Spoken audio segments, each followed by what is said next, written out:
You will group into 5 groups, and the column 1 will be the group 1, the column 2 will be the group 2, and so on. So, and each group will be fall in line, and let the first person be the representative of your group. So after the first person answered, he or she will be at the back and let the second person be the representative. Overall, there will be a 5 rounds.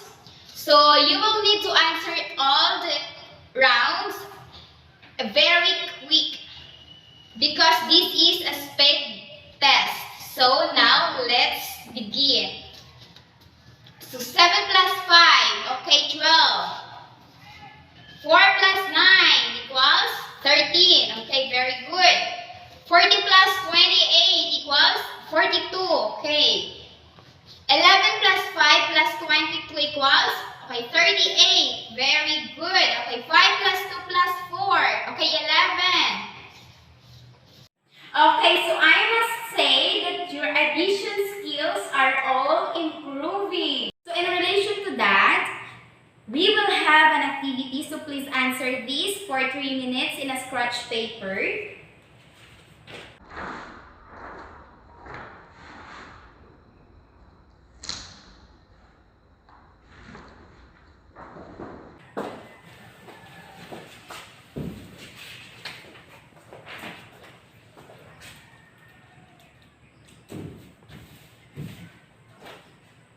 So time is up. So what is the answer for number 1? Okay, so Angel, 6 plus 3. Yay! Okay, thank you. Very good. Is equals to 9. Okay, number 2, Jumar, 9 plus 6 is equals to, okay, very good, 15. Okay, number 3, Eliza, 10 plus 2 is equals to 12. Okay, thank you. Number 4, Jose, negative 4 plus negative 3 is equals to negative 8. Okay, thank you for that, Lucy. Anyone from the class? Negative 4 plus negative 3? Anyone who can answer this? Okay, so let's skip this. So let's move to number 5. Negative 8 plus negative 6, Madel. Okay, what is the answer? Okay, no one. So anyone from the class who can answer this? Number 5, 6, 7, 8, and 9, 10 are all the same. So now let's move to our discussion to know the answer for these numbers. So our topic for today is addition of integers.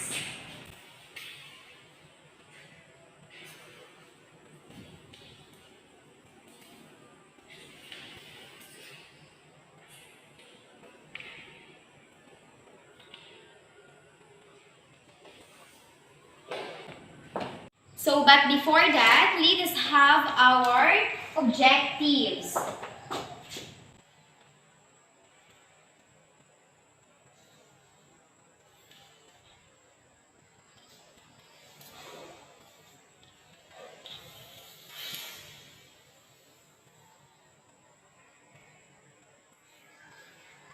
Okay, so our first objective is state the rules in adding integers. So, second, add integers using rules. Last is demonstrate appreciation of the importance of adding integers as important skills needed in solving word problems. So and now let's go back to our activity a while ago. So this one, you only get the correct answer for number 1, 2, and 3. So the number 4, 5, 6, up to 10 are all wrong. So I'll give you a hint for the number 4. So the answer for number 4 is negative.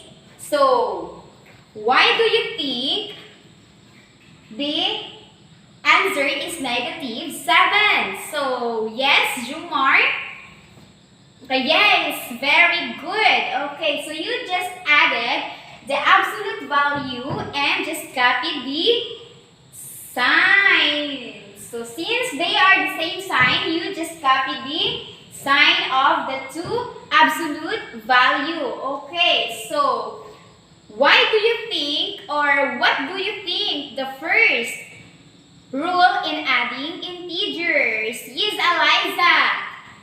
Okay, thank you, Eliza. So in adding integers, you added the absolute value and copy the common sign. So when we say common signs, it is the same, or it is the same signs of the given absolute value. So let's move to number 5. So what is now the answer for number 5? So negative 8 plus negative 6. Yes, Jomar.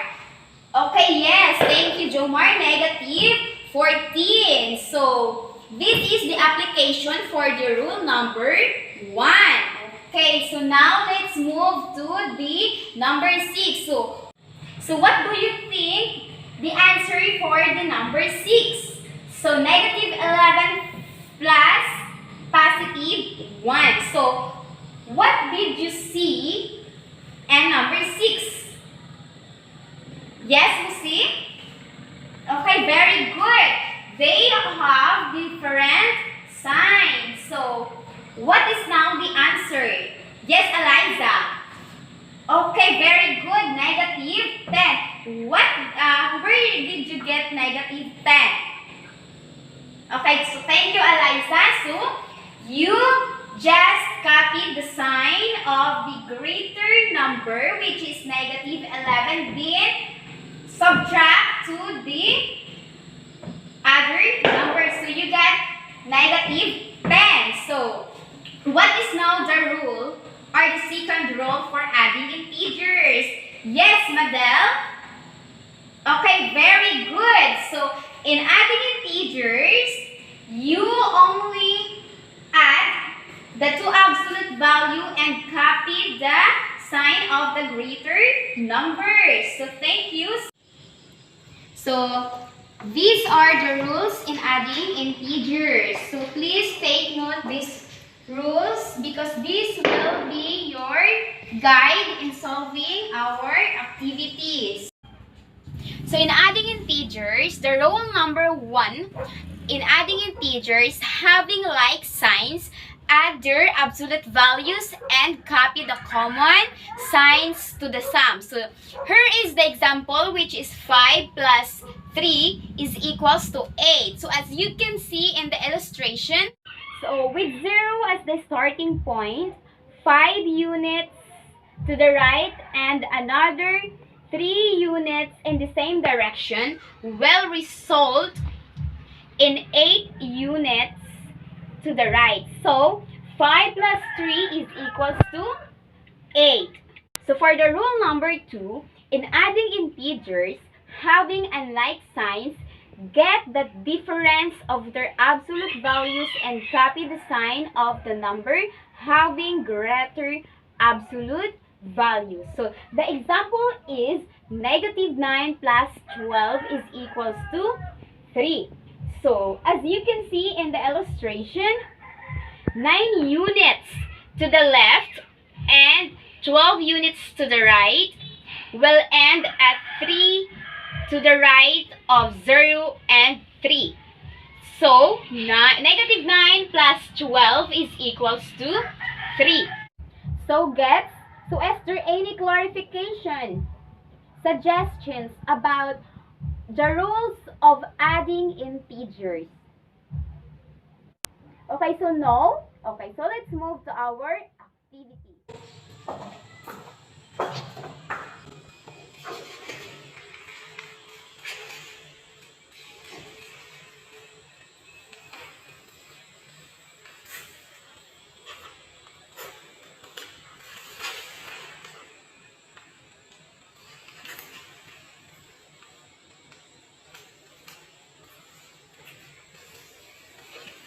And now, this is your activity. So, kindly answer this for 5 minutes. And in 1/2 rows twice. The direction, solve the problem, and show your solution. So, the given problem is a bibingka vendor gained a 100 pesos on the first day, lost of 48 pesos on the second day, and gained 69 pesos on the third day. So how much profit did the bibingka vendor gain in 3 days? Okay, so time is up. Okay, so Eliza, what is your answer? Okay, very good. So, is there any the same answer with Eliza? Okay, so thank you. Okay, let's move to our next activity. So, answer this for 10 minutes and one whole sheet of paper.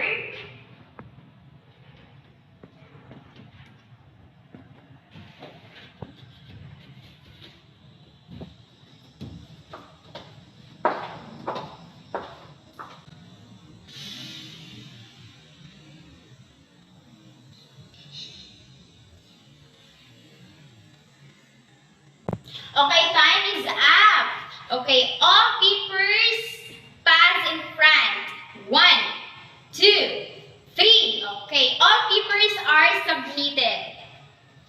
So, I'll give you an assignment for tomorrow. So, please take note and copy this.